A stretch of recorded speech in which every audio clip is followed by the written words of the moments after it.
We are going to pick up right where we left off. The Thebans assumed that after the Phocians were defeated, Phocis would finally sue for peace. It would turn out to be a dangerous assumption. Quote, now that the Boeotians had won a victory over the Phocians, and were of the opinion that the fate of Philomelos, who was chiefly responsible for the plundering of the temple, and who had been punished by the gods, would deter the rest from like villainy, they returned to their own country. But the Phocians, now freed from the war, for the present returned to Delphi, and there, meeting with their allies in a common assembly, deliberated on the war. End quote. Thebes was so confident in their success against Phocis that they sent 5,000 hoplites, under the command of Pamenus, to help the rebellion of the Persian satrap Artabazus. This occurred shortly after the Battle of Neon, in which Philomelos was, of course, killed.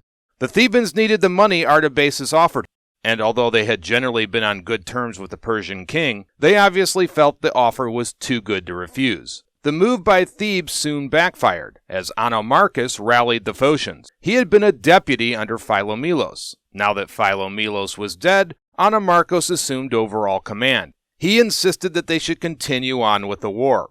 During the meeting of the Phocian Confederation, Anomarchus's war policy was confirmed. His position now secure, Anomarchus added to his treasury by confiscating more property and raiding the Temple of Apollo yet again. Fresh with funds, he then doubled the size of the Phocian army to 20,000 infantry and 500 cavalry.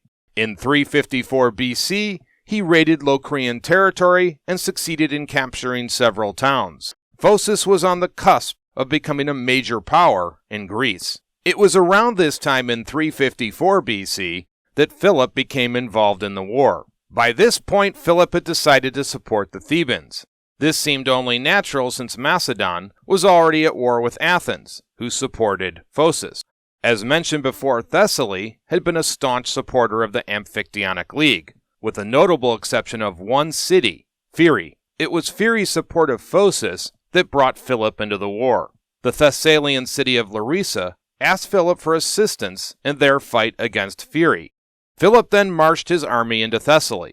In response, Anomarchus dispatched a force of 7,000 men to assist his ally. However, Philip repulsed this force before it could even reach Pheræ. Anomarchus then marched his entire army into Thessaly to stop Philip.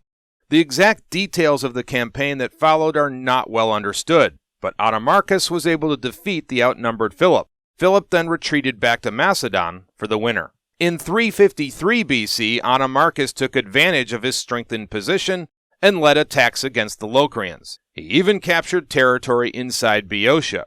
It seemed nothing could stop Anomarchus and his finely tuned army. But in reality, Anomarchus had failed to deliver a knockout punch against Macedon, and a re-energized Philip returned to Thessaly in 353 BC. This time, Philip requested a formal alliance with the Thessalian Confederation. The Thessalians were in a weakened state and faced the real prospect of being conquered by the Phocians, who were their longtime enemy. They agreed to an alliance with Macedon, and with that, Philip assembled a combined army of 20,000 infantry and 3,000 cavalry. Anomarchus soon returned to Thessaly to confront Philip again. The exact date and even year of the battle is not known, but 353 and 352 BC have been suggested. The battle is believed to be one of the bloodiest in ancient Greek history. Diodorus describes the Battle of Crocus Field.